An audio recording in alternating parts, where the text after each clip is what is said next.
বিস্তীর্ণ বনাঞ্চল, সবুজে ঘেরা জঙ্গলে নানা প্রাণীর আনাগোনা। মোড়াঘাট বনাঞ্চলকে ঘিরে আজও স্বপ্ন দেখেন সেখানকার স্থানীয়রা। উত্তরবঙ্গের বুকে দ্বিতীয় লাটাগুড়ি। জলপাইগুড়ি বন বিভাগের অন্তর্গত যে মোড়াঘাট রেঞ্জ রয়েছে, সেই মোড়াঘাট রেঞ্জের মধ্যেই কিন্তু রয়েছে এই খট্টিমারি। এই খট্টিমারি যে রেস্ট হাউস রয়েছে, এটা সাধারণ মানুষদের জন্য থাকার জায়গা না হলেও বেড়াতে শুধু আশায় দিতে পারে। ইংরেজ আমলে এই এলাকার মানুষ যেমনটা বলছে যে দ্বিতীয় লাটাগুড়ি হতে পারত, কিন্তু এই খট্টিমারি অঞ্চল। একসময় বর্তমান শাসক দলের আমলেই মোড়াঘাটে লাটাগুড়ির আদরে জঙ্গল সাফারির প্রস্তাব আসে। বন দপ্তরের ঊর্ধ্বতন কর্তৃপক্ষের কাছেও জমা পড়ে প্রস্তাব, কর্মসংস্থান হবে সেই আশায় বুক বাঁধে খেটে খাওয়া পরিবারগুলো। এখানের বেশিরভাগ পরিবারই কৃষি নির্ভর, তাই পর্যটকদের ভিড়ে খানিক স্বস্তির আশায় ছিলেন তারা। যে এই জায়গাটা পর্যটনের জন্য খুব ভালো একটা জায়গা। এইখানে যদি আমাদের বন দপ্তর থেকে শুরু করে ট্যুরিজম ডিপার্টমেন্ট যদি এখানে উদ্যোগ নেন, তাহলে মোটামুটি সাফারি করার মতো মোটামুটি 40 থেকে 50 কিলো সাফারি করা যায় আর কি। কিলোমিটার? হ্যাঁ, কিলোমিটার। বাঘ, লেপার্ড, হাতি, ময়ূর, বিভিন্ন রকম পশু পাখি, হরিণ, বাইসন, এগুলো কিন্তু মোটামুটি এখানে পাওয়া যায় আমাদের এই জঙ্গলে, মোড়াঘাট জঙ্গলে। আমাদের গোসাইয়ের ইকো পার্ক বলে একটা এর আগে ছিল, তো এইবার নতুন করে সামান্য অল্প একটু পার্কের মতন খুলছে। ওইটা যদি আবার পুনরায় যদি ভালো মতন রক্ষণাবেক্ষণ করা হয়, তাহলে আমার মনে হয় আমাদের এখানকার স্থানীয় যারা বেকার যুবকরা আছেন বা যারা অনেক লোকে কাজ পাবেন আর কি।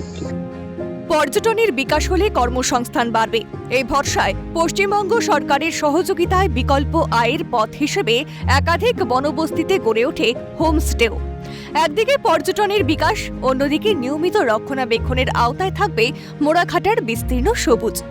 চোরা কারবারিদের হাত থেকে রক্ষা পাবে হাতি, বাইসন, ময়ূর, অসংখ্য পাখি ও নদী ঘেরা এই বনাঞ্চল।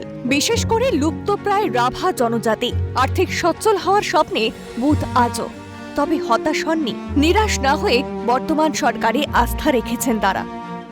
যদি লাটাগুড়ির মতন এখানে ওই ট্যুরিজমের ব্যাপারটা যদি একটু করা যায় বা জঙ্গল সাফারি ক্যাম্প, তাহলে যেমন আমাদের এখানে পাশাপাশি ন্যাচারাল ভিউ আছে, ফরেস্ট ল্যান্ড, সরকারের পক্ষ থেকে সেই উদ্যোগটা নিলে কিন্তু খুব ভালো হয় এবং এখানকার স্থানীয় মানুষদের অর্থনৈতিক পরিকাঠামো একটু উন্নত হবে। এখানে যেভাবে প্রকৃতি বা পরিবেশ যেটা রয়েছে লাটাগুড়ির থেকে অনেকটাই উন্নত।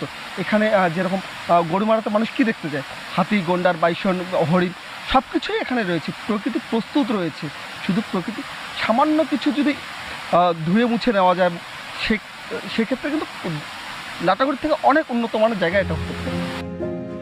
26 বিধানসভা নির্বাচনের পর আরও উন্নয়ন হবে মোড়াঘাটায়। সময় লাগলেও পরবর্তীতে লাটাগুড়ির মতো পর্যটন কেন্দ্র গড়ে উঠবে। দলের উপর আস্থা তৃণমূল নেতা নেতৃত্বেরও। এটাকেও লাটাগুড়ির মতো করতে চাই, তো একটু সময় লাগবে। আগামীতে আমরা এটা নিয়ে আলোচনা করব। আমাদের যারা ঊর্ধ্বতন কর্তৃপক্ষ আছে, আমরা সেই বিষয়টা আমাদের দৃষ্টি আকর্ষণ করব। আশাবাদী আমরা যে আমাদের 26-এ ইলেকশনের পরে যেগুলো আমাদের কাজ এখানে বাকি রয়েছে, অবশ্যই এগুলোও পূরণ হবে। পার্কটা এতদিন হওয়ার পরে আমাদের যাই হোক একটা প্রশাসনিক বাধা কাঠামো ছিল, যেটা ধূপগুড়ি ব্লক না বানাহাট ব্লক, মধুবনী যেটাকে বলে।